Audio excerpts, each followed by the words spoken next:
So this amazing little machine that's just going past me now is the Spider ILD 02, and it's a mower, if you didn't know what it was, and Andrew's used it in his business for about 2.5 years now, and it's just a way of getting into those previously inaccessible areas. But listen up, and Andrew will give us a good run through on how it's working well in his company and where he can get to and what it can do for him.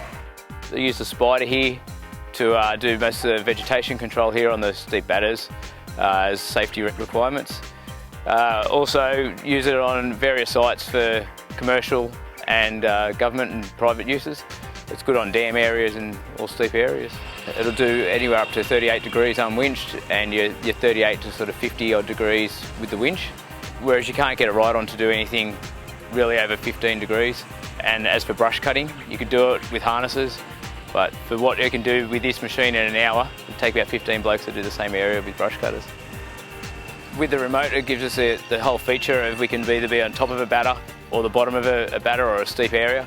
It eliminates the whole fact of a rollover and you falling off and getting crushed by a machine, because if the machine happens to roll over and goes down an embankment, you're not on it.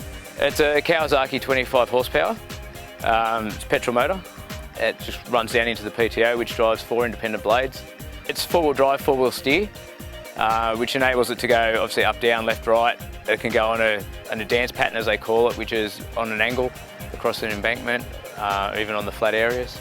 It's not a complex machine. I mean, I've had other machine experience, so it sort of was a bit of an advantage.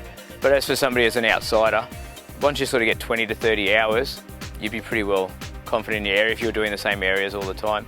The biggest challenge I have is new sites, new areas. You're always learning. You obviously give it a clean all the time and lubricate. Apart from that, there's not much other maintenance, just your visual to keep an eye and inspect your belts and chains. And I think it's a fantastic machine, and would honestly, if I had the work, I'd go to another one. The other advantage we also have with this obviously is the winch. It gives us an advantage to be onto a car, onto a railing or a fixed point or a tree, and up and down steeper embankments. Once we clip on, we go forward, the winch will come up the hill, and backwards will let us release the winch. It's all automatic. If you get too steep or it loads itself up with like too much vegetation, or you get stuck on a branch or a stick or rocks or whatever, it will shut itself down and it will cut out the PTO. Also, if you have to emergency stop it or you turn the machine off on a batter or an embankment, it's got an engagement pin which will lock up all 4 wheels and it won't go anywhere. It goes into a lot of areas where it probably isn't really designed to, but you can use it in there. More versatile obviously than a ride-on. Being the whole advantage, you can go in, turn yourself around on the spot and come back out. The way safety's sort of going these days, it's something that I'd say a lot of contractors will start looking into. And as for a private use, well, it's like I said before, it eliminates the brush cutting or rollovers on a ride-on, on dams and orchards even. It's got 2 speeds, it's got the turtle and the rabbit.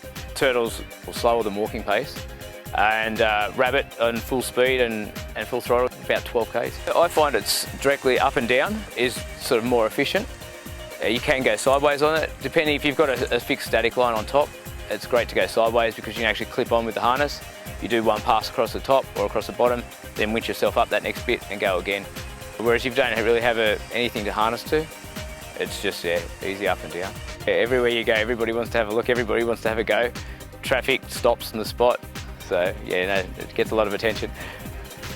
If you're wondering what this has got to do with farming, I can see this having a huge future on, say, hobby farms, lifestyle farms, and some of those really top-end properties that have dam banks, features on hills and that sort of thing, and even in your vineyards for mowing up and down between the rows. Instead of running perhaps a tractor and a slasher, you can just stand at the end, follow it along and run the mower up and down between each row.